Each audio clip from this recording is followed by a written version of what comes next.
বাংলাদেশ উন্নয়নে অন্তর্বর্তীকালীন সরকারের অগ্রাধিকার খাতে $200 মিলিয়ন সহায়তা দিল মার্কিন যুক্তরাষ্ট্র। আজ রোববার সকালে রাষ্ট্রীয় অতিথি ভবন পদ্মায় উন্নয়ন সহযোগিতা চুক্তির আওতায় এই সহায়তা দেওয়া হয়।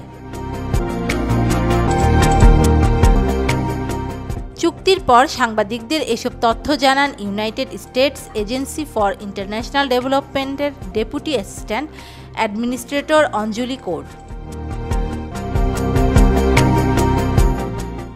তিনি জানান, বাংলাদেশ সরকারের সঙ্গে একটি চুক্তি সই হয়েছে। এর আওতায় সরকারের অগ্রাধিকার খাতে $200 মিলিয়ন সহায়তা দেওয়া হবে। সংশ্লিষ্টরা জানান, কৃষি ও স্বাস্থ্যসহ অর্থনৈতিক খাতকে গুরুত্ব দেওয়া হবে এই সহযোগিতায়।